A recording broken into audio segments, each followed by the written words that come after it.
When you think about a counselor, you think about someone who's going to help you identify red flags in your life. But what you don't think about is someone who is going to bring up maybe their own red flags. So let's play a little game real quick. I'm going to give you three scenarios. And if any of these sound suspicious to you, I want you to drop a red flag. So, scenario number one, someone who's supposed to help you with your marriage but says that in order to heal your marriage, you should become completely estranged from your partner. Scenario number two, someone who's supposed to help you with your family and your children's dynamics, but whose own children don't speak to them at all. Scenario number three, someone who's supposed to help you recognize and maybe get a handle on your emotions, but who admits that anger is their favorite emotion. Mm, sounds suspicious, and we're going to talk about it. Before we get into today's episode, I want to reiterate, like I did last week, that the case we're talking about deals with maltreatment of children and also some religious manipulation.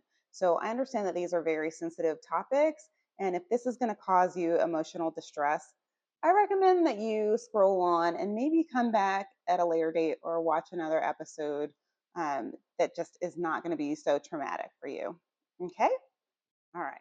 So last week, I introduced you guys to Ruby Franke, talked about her podcast, Eight Passengers, talked about her scenarios where she went to get counseling initially for her son, turned into counseling for marriage, turned into a weird, sordid relationship she had with the counselor. And that's where we're picking up today. So the counselor, Jodi Hildebrandt, is the one I talked about at the beginning of this episode with the red flags. Now, these are traits that you probably wouldn't want in a counselor at all and would probably prompt any of us to question their credentials. If you did a little bit of research, which actually Sherry Franke did, you would see that Jodi, had a very sordid past. Look on YouTube. I'll link some videos below, and you'll find accounts from several men that she was in therapy with that basically said Jodi ruined their marriage. And in some instances, or at least one that I know of, not only did she ruin this man's marriage, but he says that she got him fired as well. And this isn't just a claim that he made, he actually sued her for it, and she ended up having her license suspended regarding what happened. In case you're unfamiliar and you don't want to take the time to watch those videos, which I totally get, I'll give you the Reader's Digest version. So, Jodi went to this man's employer, which happened to be BYU, a religious institution, and said he had disclosed all these issues of what we'll say a sultry nature during his therapy sessions. Now, I think we all know and are aware that it is not ethical for a therapist to disclose information that her client gives her during therapist to anyone, let alone their employer. And aside from that, he alleges that this information isn't even accurate. So that's another issue that we see coming up with Jodi. And again, these are accounts that are from several folks, and I will link videos below for those. Aside from those accounts from those gentlemen, we also have an account from her own family. So we have an instance where Jodi's nibbling, and in case you're not familiar with that term, a nibbling is the offspring of a sibling. And in this case, we're dealing with a lovely human who uses they, them pronouns. And so I really want to respect that. And their name's Jessie.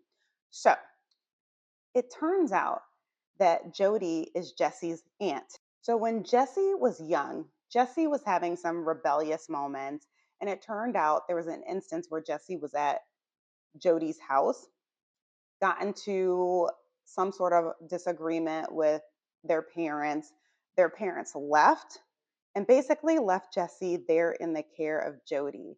Jessie described instances where Jodi would try to take away things that gave Jessie a sense of identity. They also described instances where Jodi would make them sleep outside in the cold with like only a very, very thin sleeping bag. They also described an instance where Jodi duct taped their mouth. So as you can see, there's just several instances where Jodi is behaving in a way that you or I would probably say is far from ethical. So that's what we're dealing with here. And so it really doesn't come as any surprise that one of the counts of child mistreatment that Jodi ended up pleading guilty to, there were 4 counts, involved Jodi actually encouraging or threatening or coercing one of the young children to run repeatedly into a cactus plant. And I'm sure there are other equally horrible scenarios, but that one specifically was actually only on Jodi's plea. It wasn't on Ruby's. So that should give you an idea of what we're dealing with on the Jodi side. I know we talked a lot about Ruby last week. So that being said, I want to give you a breakdown for what I'd like to do with the book that we're reading. So, in case you didn't watch the episode last week, we are reading The House of My Mother by Sherry Franke, who is the daughter of Ruby Franke. Now, what I've discovered, I did a little bit of internet research and I found out that the paper book is actually broken into 5 sections.